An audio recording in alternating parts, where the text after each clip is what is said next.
Comenzamos la parte práctica de la clase número 4.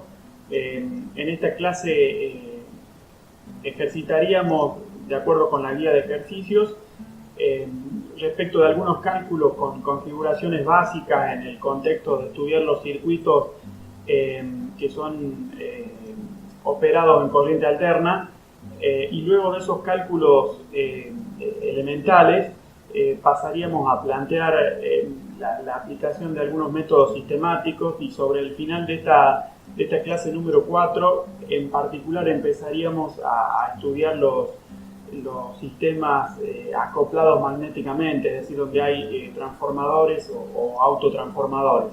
Entonces, el primer paso que vamos a tener en cuenta es seguir la consigna del problema 2.15.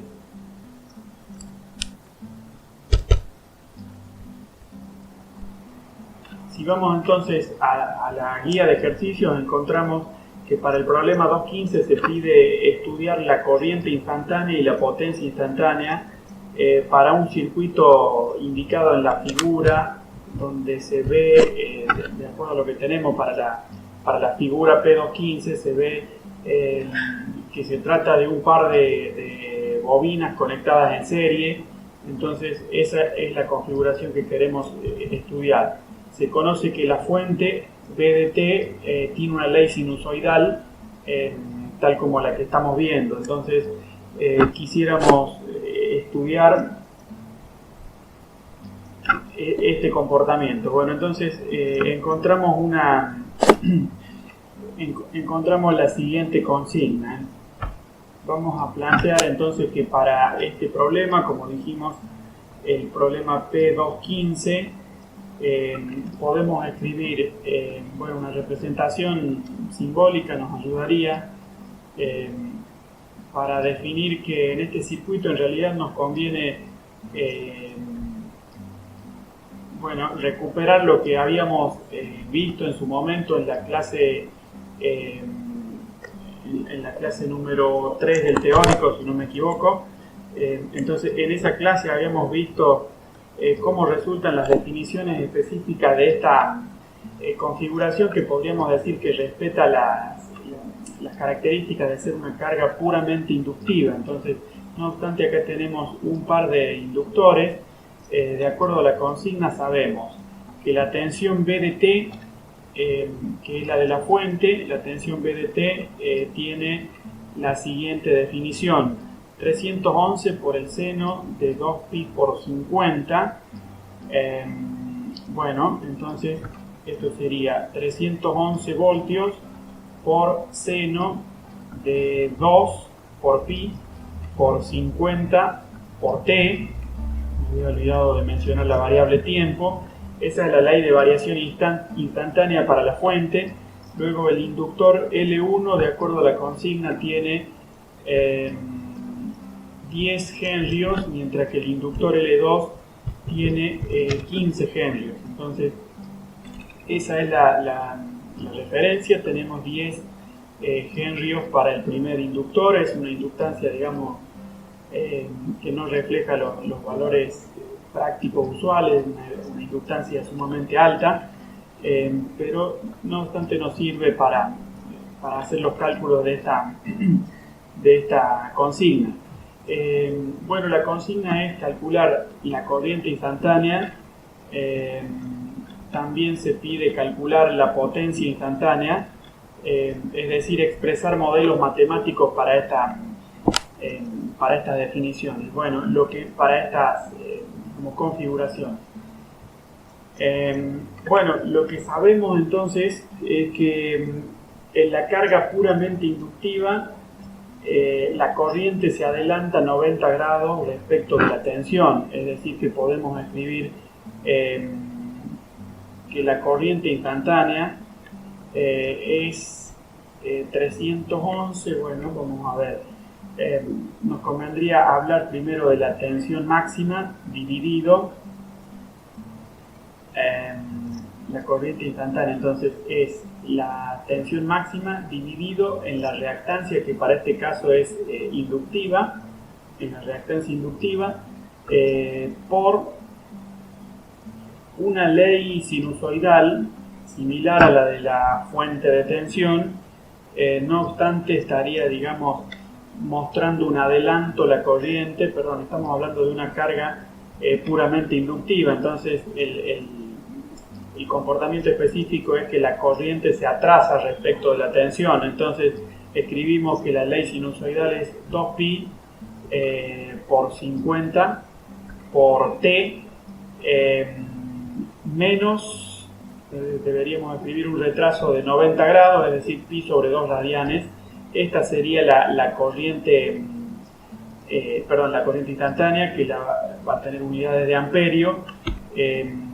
Respecto de esta definición, bueno, hay valores característicos que son específicamente los que tenemos en la distribución de energía eléctrica en la red pública para conexiones domiciliarias. Entonces, estos 311 voltios que aparecen en la consigna en realidad es 240 por raíz de 2, lo que significa que la tensión eficaz en esta señal B de T que está puesta en el ejemplo es efectivamente, la tensión eficaz es efectivamente la que encontramos, como lo dije en algunas oportunidades, en el toma corriente. Bien, entonces esta indicación para omega, da una referencia de que la frecuencia es de 50 Hz, entonces la distribución de energía eléctrica en Argentina también se hace bajo esa especificación de 50 Hz de frecuencia. Bien, entonces a partir de esto podríamos calcular XL. Bueno, entonces la reactancia XL es omega por L. Luego, a partir de esto podríamos decir que si conocemos B máxima, que evidentemente es 311 voltios, y si conocemos la reactancia, entonces podríamos escribir cuánto vale la corriente máxima, que como conocemos es este cociente, tensión máxima dividido en la reactancia. Eso se cumple especialmente en esta condición de tener una carga puramente inductiva. Luego a esta definición matemática la podríamos haber obtenido o justificado por medio de una derivada, no obstante, para simplificar la operatoria a la luz de que son resultados que vamos a usar frecuentemente y por lo tanto lo tenemos que tener, digamos, siempre presente. Bueno, directamente escribimos el concepto. El concepto es que en una carga inductiva la corriente se retrasa y entonces como se retrasa esa corriente, bueno, escribimos directamente este valor de fase de menos pi sobre 2 como ley de variación para la corriente instantánea. Bueno, la función seno retrasada a 90 grados, si no me equivoco, la función seno, bueno, podemos hacer el ejercicio para no equivocarnos, podemos hacer el ejercicio de plantear cómo es la forma geométrica, si se quiere, de esa ley de variación seno.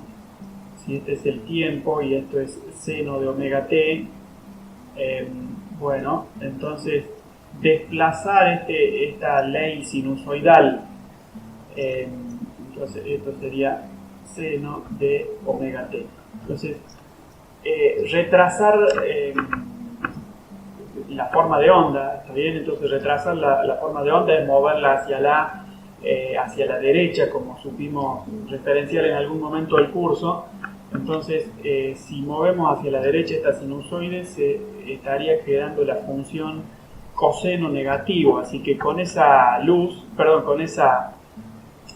quise decir a la luz de esos resultados, pero me refería que con esa perspectiva, con esa información, lo que podemos escribir es que la corriente instantánea también obedece a esta expresión menos la corriente máxima por el coseno de omega t amperios. Bien, entonces a partir de ahí tenemos resuelta sin mayor justificación matemática esta relación, no obstante basado en las conclusiones que hemos venido presentando a lo largo del curso. Luego, si queremos seguir, podríamos hablar de la potencia instantánea, que era parte de la consigna también. Entonces, para esta carga puramente inductiva, la potencia instantánea se puede calcular con el modelo matemático general. Entonces, esto sería B de T en producto por la corriente instantánea, frente a lo cual podríamos decir que esto resulta ser tensión máxima por corriente máxima por el seno de omega t por el coseno de omega t. Entonces hay un signo menos que debería escribirlo, y a partir de esto bien, B seno, bueno, entonces a partir de esto podemos expresar un resultado tal vez algo más esperable, el cual se basa en una identidad trigonométrica que hemos referenciado antes: el seno de alfa por el coseno de alfa es igual al seno de 2 veces el ángulo dividido en 2. Así que a partir de ese resultado podemos escribir por su parte que la potencia instantánea responde al modelo que habíamos estado indicando anteriormente. No obstante, acá aparecería con un signo negativo. Esto sería tensión máxima por corriente máxima sobre 2 por el seno de 2 veces omega t. Bueno, entonces en esta expresión se ve claramente que la potencia instantánea a la cual, digamos, arribamos en este ejercicio, esta potencia instantánea, fíjense que tiene valor medio nulo.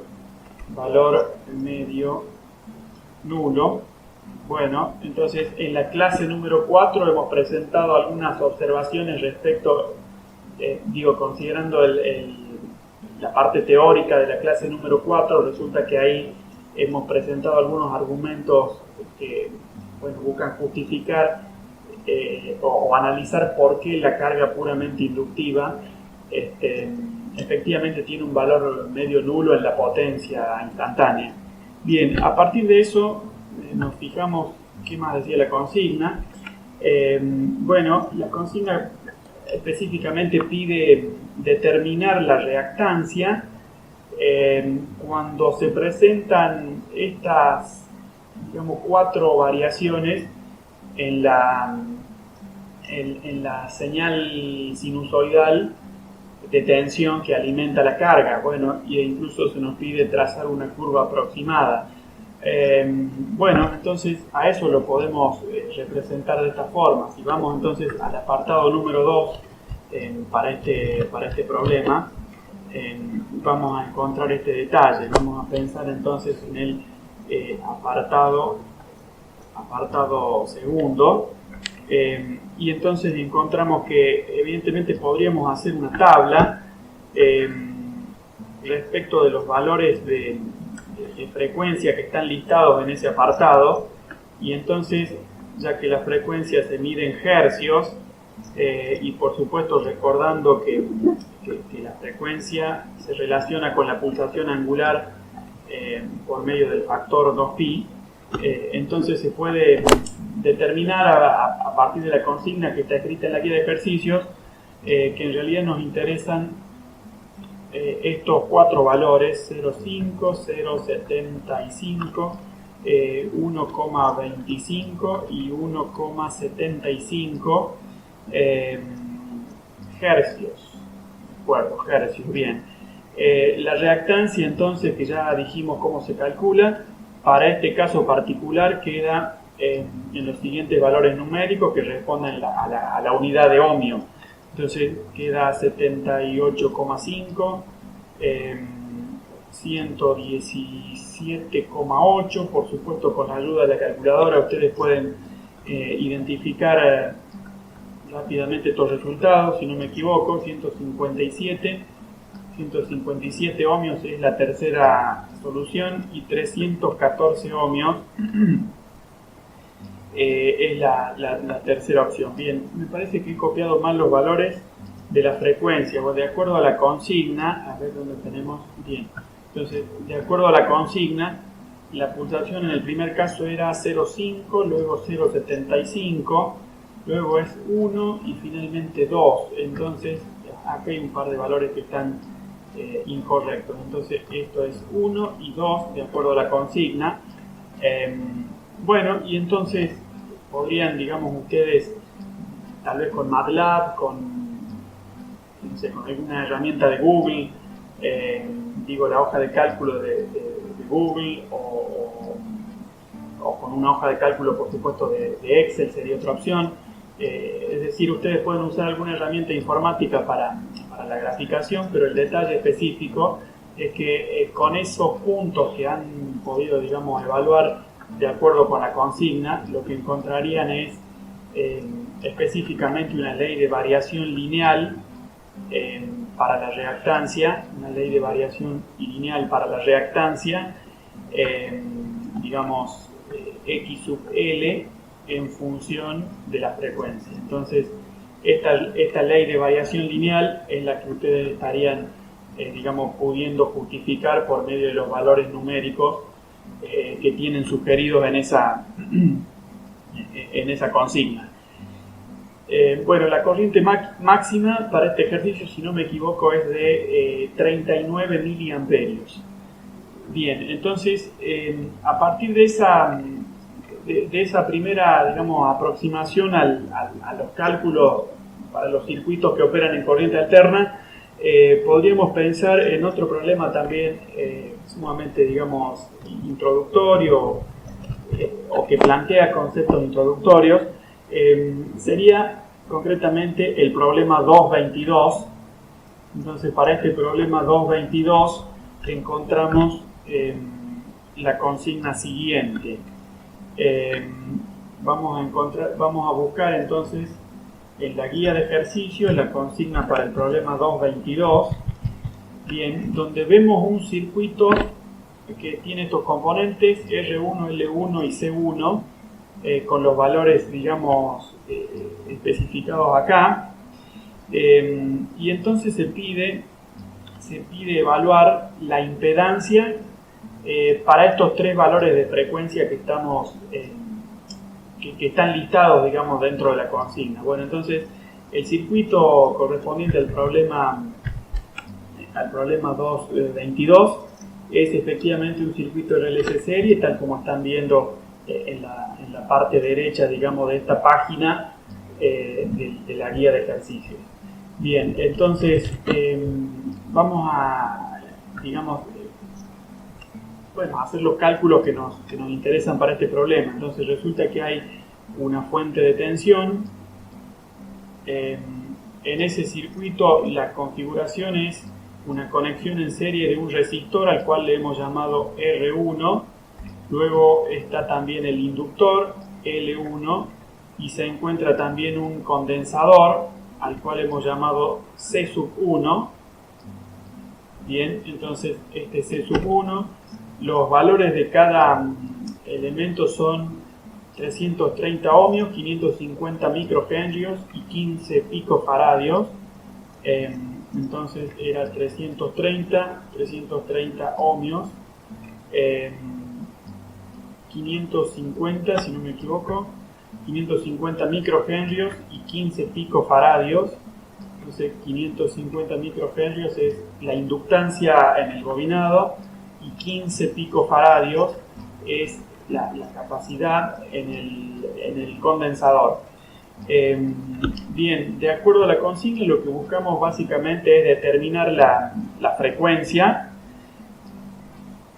suponiendo que en realidad la pulsación va tomando distintos valores. La pulsación omega o la frecuencia F va tomando distintos valores, entonces, y queremos estudiar la impedancia en cada caso. Así que entonces podríamos también valernos de una tabla, si les parece. Así que en esa tabla veríamos básicamente tres variables que nos están siendo de interés de acuerdo a la consigna. Bueno, la primera variable es la especificación de frecuencia. Bueno, entonces la frecuencia está especificada en megahercios, si no me equivoco. Entonces tenemos que la frecuencia medida en megahercios toma estos 5 valores que son 0,75, luego 1,25, a continuación 1,75, el cuarto valor es 2,25 megahercios, y el último caso es 2,75 megahercios. La idea es que estudiemos para cada condición la impedancia. Bueno, la impedancia, entonces esa era la impedancia en función de la frecuencia, esa era la consigna. Bueno, nosotros sabemos que la impedancia en realidad obedece un cálculo como el siguiente: es para la conexión en serie, directamente queda expresada como la suma de una parte real, representada en este caso por R1, más la reactancia, que para esta configuración en particular sería omega por L1, omega por L1 menos 1 sobre omega por C sub 1, valiéndonos de la definición de pulsación omega, dada por el producto de 2pi con la frecuencia. Así que a partir de eso, bueno, podemos recordar cómo el módulo de la impedancia, podríamos decir que es, bueno, para este caso, la raíz cuadrada, sería entonces la raíz cuadrada de R1 al cuadrado con la diferencia omega por L1 menos 1 sobre omega por C sub 1, toda esa diferencia elevada al cuadrado también. Esa es la expresión del módulo. Resulta por su parte que la impedancia, por ser un número complejo, está caracterizada tanto por el módulo como por el ángulo, así que para hablar del ángulo ahora podríamos referirnos al arco tangente del cociente entre la parte imaginaria, que para este caso es omega por L1 menos 1 sobre omega por C sub 1, y la parte real, que en este caso es directamente la resistencia R1. Bien, a partir de esto encontramos estos resultados. El módulo de Z y el ángulo de phi van tomando estos valores. 11,56, bueno, si esto se medía en ohmio, permítanme usar una simbología, digamos, algo modificada, entonces pondría 11,56K y al ohmio lo estamos leyendo, digamos. El segundo caso es 4,1 kiloohmios. Bien, entonces vamos a hacer algo más legible. En todos los casos nos encontramos con, vamos a poner así, kiloohmios, tal vez de esta forma sea más ilustrativa. La tercera condición es 330 ohmios. Bueno, y entonces eso no quiero dejar de resaltarlo, por eso lo escribo de esta forma. Luego encontramos aproximadamente 3 kiloohmios, y el último caso nos muestra 5,6 kiloohmios de impedancia, considerando el módulo de la impedancia, o de resistencia, si se quiere. Bueno, respecto del ángulo, si lo ponemos en grados sexagesimales, que me parece más, digamos, didáctico, si se quiere, en este punto, nos encontramos con estos valores: menos 88 grados sexagesimales, en el segundo caso menos 85 grados sexagesimales, luego menos 2 grados sexagesimales, 83 grados sexagesimales positivos, es la cuarta condición cuando tenemos 2,25 megahercios, y finalmente encontramos 87 grados sexagesimales. Bien, a partir de esto lo que encontramos es una gráfica donde vemos cómo en color azul está representado el módulo, y en color rojo está representado el ángulo. No obstante, un detalle muy interesante de esta gráfica es que al graficar el módulo se ha utilizado una escala logarítmica. Entonces el eje de ordenadas, es decir, el eje vertical del gráfico para el módulo, que es el trazo en color azul, tiene una escala logarítmica. Bueno, y entonces ese tipo de escalas la vamos a usar frecuentemente de aquí en adelante. Por lo tanto, acá tenemos una primera representación. Bueno, la ley de variación del ángulo presenta también un trazo que acá está mostrado por segmentos donde el quiebre, digamos, es evidente en sentido geométrico, como consecuencia de que hemos tomado pocos puntos, pero la ley de variación de la impedancia obedece realmente a ese trazo curvilíneo en forma de S que estamos acostumbrados a ver para estos casos. Bueno, entonces esas son las conclusiones principales de este problema 212. Hemos visto que la impedancia, la parte real no está condicionada por la frecuencia, mientras que la parte imaginaria sí está condicionada por la frecuencia, y eso produce un efecto tanto en el módulo como en el ángulo. Bien, entonces este circuito es introductorio, pero también sirve como referencia respecto de cómo usar un simulador de circuitos en esta nueva tipología de problemas donde necesitamos modelar el comportamiento en alterna y de hecho las variaciones en frecuencia. Entonces, aunque el circuito es sencillo, esa simplicidad es de ayuda incluso para interpretar, digamos, las características de funcionamiento del software, en este caso QUX, que les proponemos utilizar. Entonces tenemos una representación del diagrama, digamos, esquemático que se usa para simular y digamos, un ploteo de las curvas. Fíjense entonces que en función de la frecuencia el módulo de la impedancia cambia. Entonces de estas dos curvas que tenemos, la de abajo muestra el módulo de la impedancia y se ve que efectivamente eso se corresponde con los cálculos que hemos graficado recién a partir de nuestra tabla.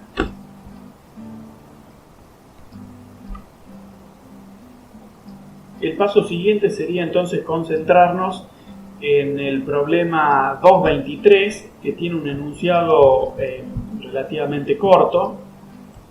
Lo que vemos entonces que para el problema 223 se pide estudiar la condición de resonancia o la pulsación de resonancia o la frecuencia de resonancia para el problema anterior, es decir, para el problema 222, el que acabamos de resolver. Entonces eso termina en un cálculo sumamente breve.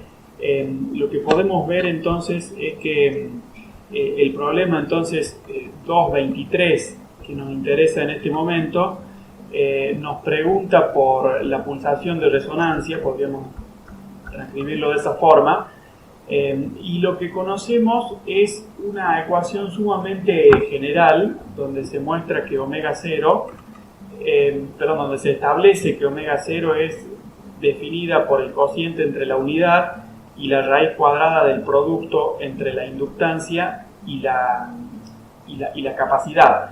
Entonces esta ecuación incluso, digamos, trasciende la definición o la estructura de un circuito RLC serie y por esa razón resulta válida también para un circuito, por ejemplo, RLC paralelo. Entonces esta definición nos interesa.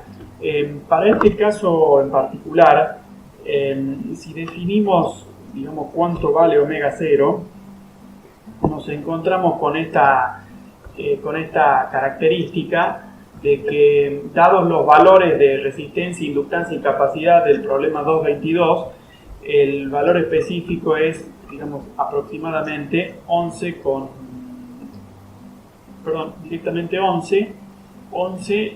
por 10 a la 6 radianes sobre segundo.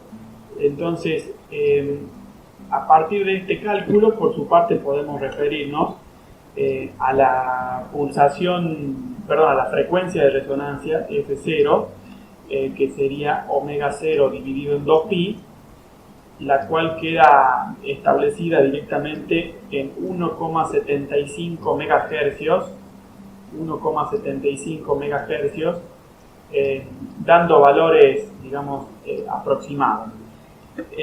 Eso significa que uno de los valores que habíamos estudiado en nuestra revisión, digamos, tabular, es coincidente con el valor, con el valor de resonancia. Concretamente podemos hablar de esta evaluación, donde veíamos que a 1,75 MHz efectivamente se encuentra que la impedancia se reduce hasta coincidir, nos podemos fijar, quiero decir, que la impedancia se reduce hasta coincidir con el valor de la resistencia, es decir, coincide con el valor de R1. Bueno, y por su parte el ángulo llega a ser muy bajo. Bueno, en las aproximaciones que se pudieron hacer al calcular, sobre todo al calcular omega 0, bueno, puede estar la explicación digo, acerca de por qué el valor phi que encontramos no es exactamente 0, sino que tiene un pequeño, digamos, error. Pero la idea es que en los valores que hemos tabulado, hemos tomado justamente en consideración una de las, la condición de resonancia, y por esa razón encontramos específicamente la respuesta que está incluso mostrada por el simulador.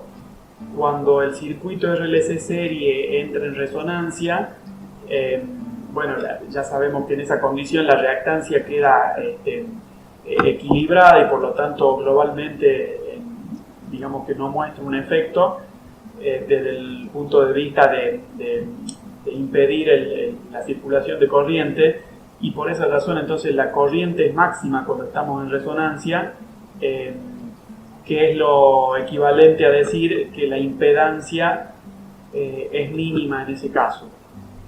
Bien, entonces ante esas definiciones podemos concentrarnos en un nuevo problema de la guía, donde tenemos digamos, un detalle adicional.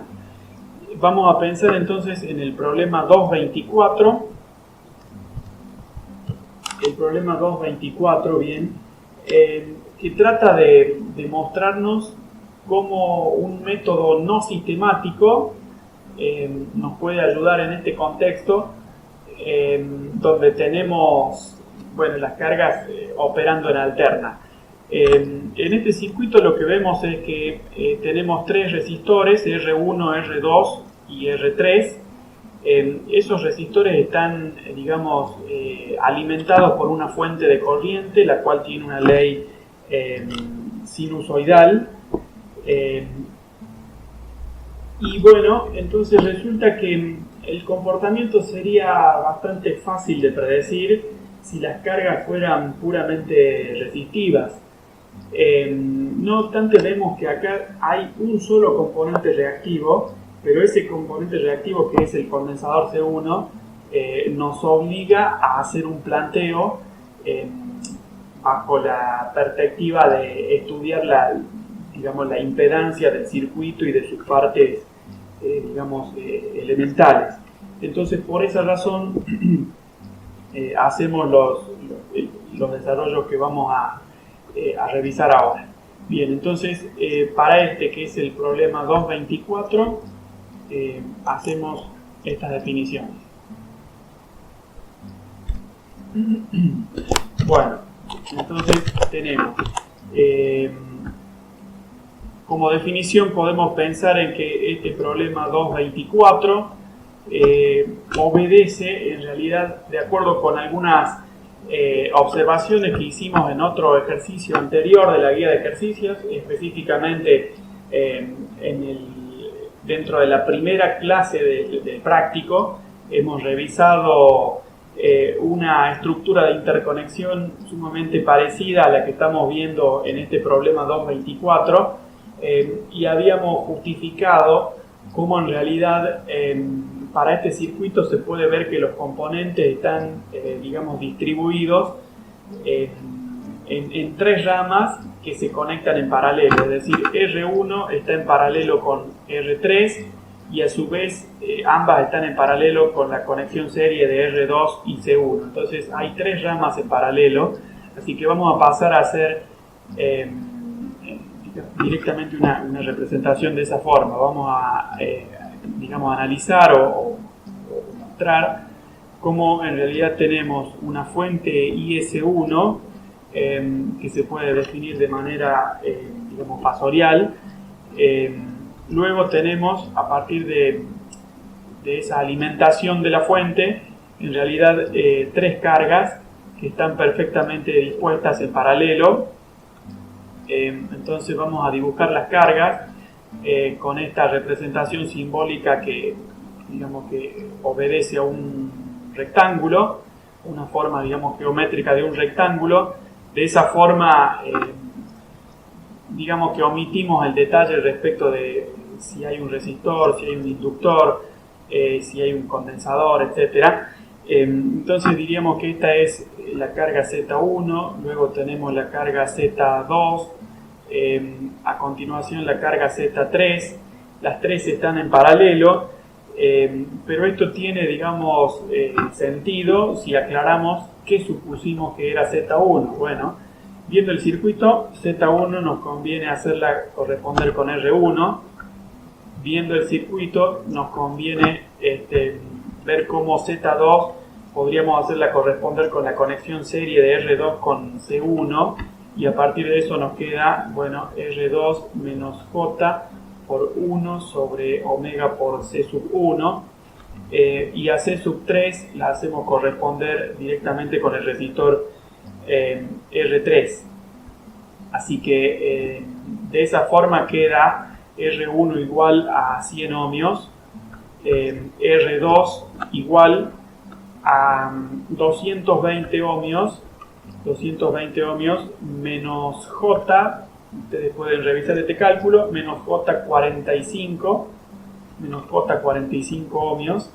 Bueno, para poder haber hecho, digamos, este cálculo, se supone que hemos determinado cuánto vale omega. Entonces, viendo la definición para la corriente, podemos decir que, bueno, acá hay un uso de la simbología algo impreciso, pero la corriente tiene un módulo de 5 miliamperios, una pulsación de 10 radianes sobre segundo y una fase de pi sobre 8 radianes. Entonces vamos a recuperar esas definiciones ahora.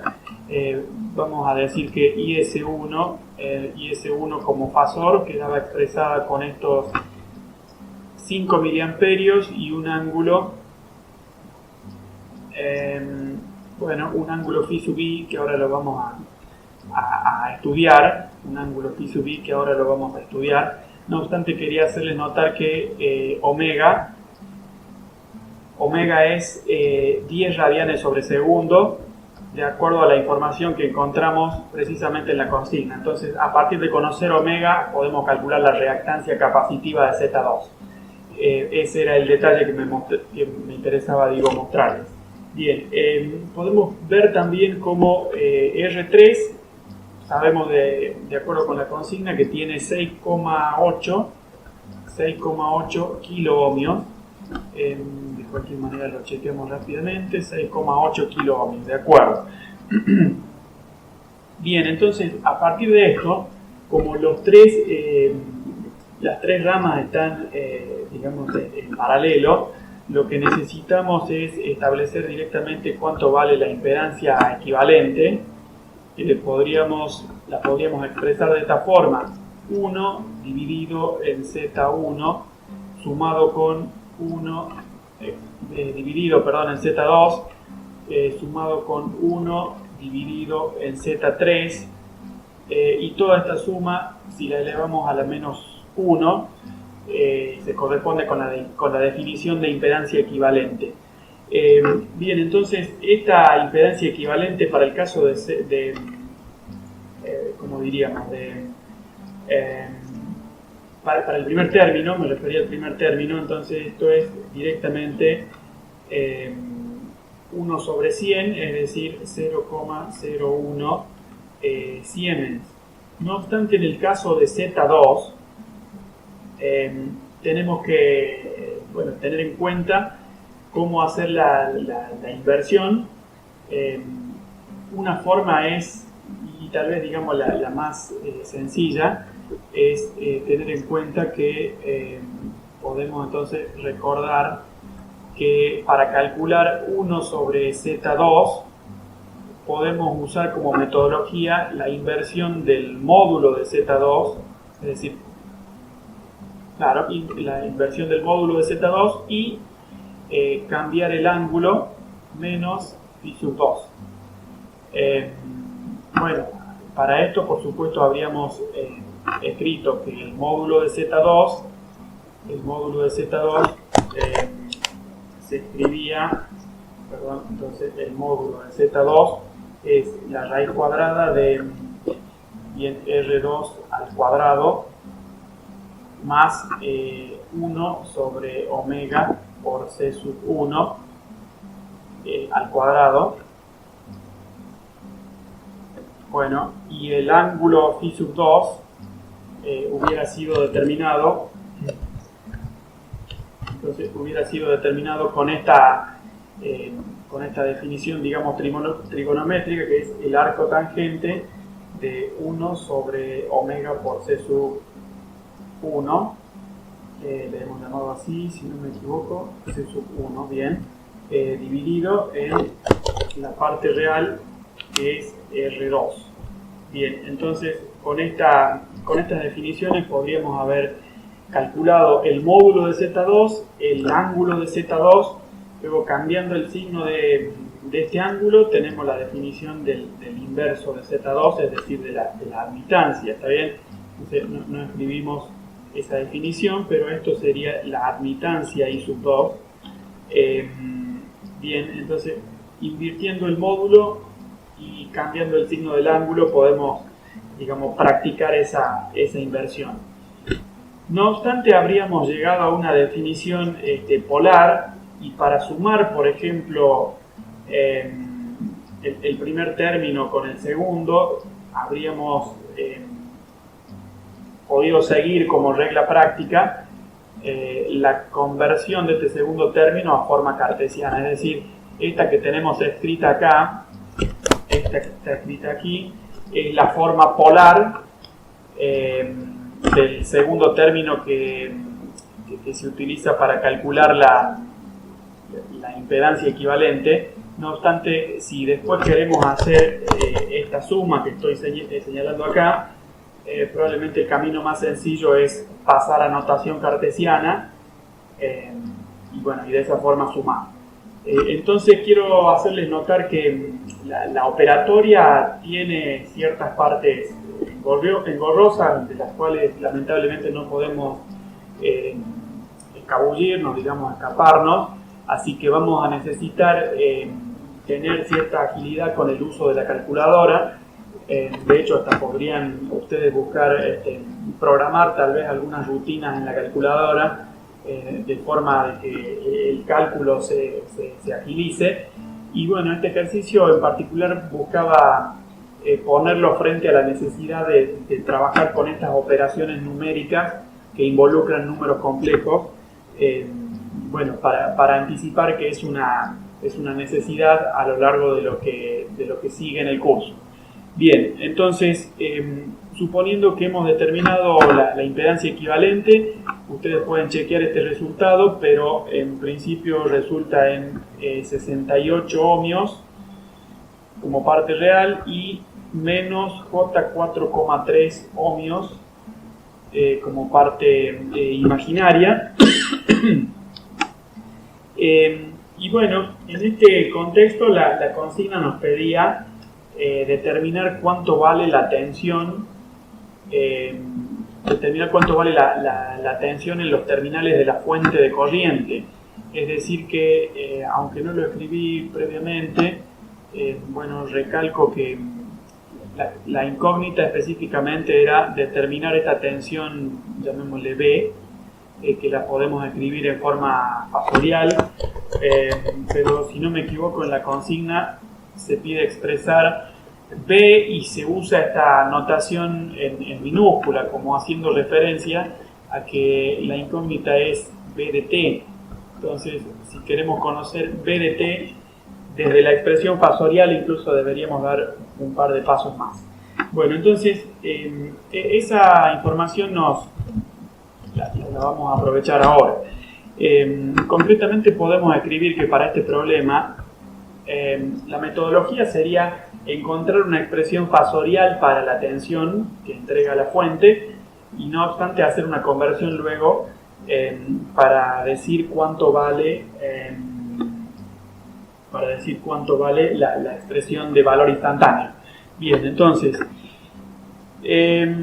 antes que eso, fíjense que nosotros vamos a necesitar hablar del fasor de la fuente de corriente, para el cual habíamos dicho que tenía 5 miliamperios en relación con el módulo, pero respecto del ángulo dijimos que lo hablábamos más tarde, y entonces se trata de lo siguiente: la expresión esta sinusoidal que estamos teniendo en cuenta depende específicamente de la ley seno, mientras que a nuestras definiciones de fasor las hemos establecido considerando la ley coseno, así que por esa razón nos serviría tener en cuenta esta relación.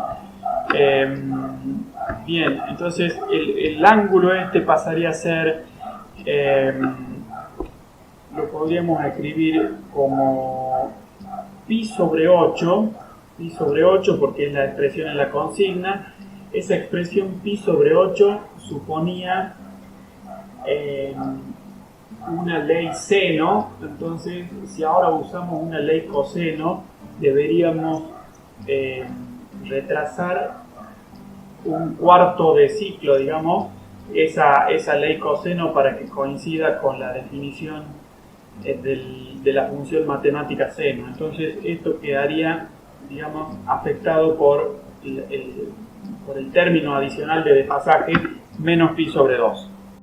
Ahora que tenemos aclarado un modelo en el plano de los números complejos, tanto para la impedancia como para la corriente que entrega la fuente, podemos usar una representación fasorial para determinar cuál es la tensión en los terminales de la fuente. Entonces, esto de acuerdo con la ley de Ohm, expresada digamos, la ley de Ohm en corriente alterna, queda dada por este producto: la impedancia equivalente que hemos calculado por nuestra expresión del fasor de corriente. A partir de esto sabemos que este resultado va a tener un módulo y un ángulo, y lo vamos a referenciar como phi sub b por ser el ángulo en la fuente de tensión. Esto específicamente resulta en 344 con un ángulo de menos 71 grados sexagesimales. A partir de esta expresión fasorial, 344 milivoltios con un ángulo negativo de 71 grados sexagesimales. A partir de esa expresión fasorial, entonces podemos pasar a nuestra representación de la ley de variación instantánea en el dominio de los números complejos, la cual está definida por el producto del fasor con el factor exponencial e a la j omega t, que si lo desarrollamos resulta en este producto: tensión máxima por e a la j phi sub b por e a la j omega t. Luego, entonces, a partir de esto podemos decir que esto, digamos que la señal sinusoidal de tensión expresada en el dominio de los números complejos es tensión máxima factor de una suma dependiente de la expresión de Euler. Entonces esta es coseno de omega t, ponemos más phi sub b más phi sub b más j por el seno de omega t más phi sub b. Luego podemos decir finalmente que la tensión instantánea expresada en el dominio de los números reales es la parte real de la expresión que teníamos previamente dada en el dominio de los números complejos, para lo cual resulta el producto de la tensión máxima por el coseno de omega t más phi sub b, lo cual por último podemos decir que es 344 milivoltios por el coseno de omega t. Habíamos dicho que omega valía 10, entonces esto es 10 por t menos 71 grados sexagesimales. La unidad entonces son milivoltios. Bien, entonces este es el resultado que termina de aclarar las incógnitas que habían sido propuestas en esta consigna. Bien, respecto de este problema, un comentario adicional consiste en que al definir la fase de la corriente, hemos tomado esta transformación, este término, para suponer, digamos, que el fasor lo expresábamos a partir de la ley coseno, y por esa razón después encontramos finalmente que la ley sinusoidal que define la tensión instantánea se relaciona con una ley coseno. Entonces lo que quiero aclarar es que una metodología que no vamos a revisar en este momento, pero que sí me interesa aclarar que es válida, es definir el fasor directamente en función de la ley sinusoidal que estaba originalmente escrita en la consigna. Entonces, si definíamos el fasor de esa forma directa, no hubiéramos agregado este término menos pi sobre 2, y lo que hubiera resultado es que en lugar de escribir esta función coseno acá, deberíamos haber escrito la función seno, mientras que el otro resultado es que este ángulo de menos 71 hubiera quedado establecido en algún otro valor. Pero entonces, a quien le interese profundizar, el comentario es simplemente que el fasor se podría haber definido sin considerar este término menos pi sobre 2 al decir cuánto valía la fase de la corriente, y eso era válido si luego al terminar, al hacer el pasaje desde la definición, digamos, fasorial hacia la definición de valor instantáneo, usábamos, digamos, arbitrariamente la ley seno en lugar de la ley coseno. Esa especie de arbitrariedad al usar la ley seno en lugar de la ley coseno es la que nosotros en cambio la justificamos matemáticamente al tomar la parte real de la expresión de Euler, etc. Y por esa razón nosotros hemos seguido la metodología que está escrita en negro dentro de dentro de este resumen. No obstante, el otro camino puede ser más corto y a quien le sirva lo puede profundizar o aprovechar.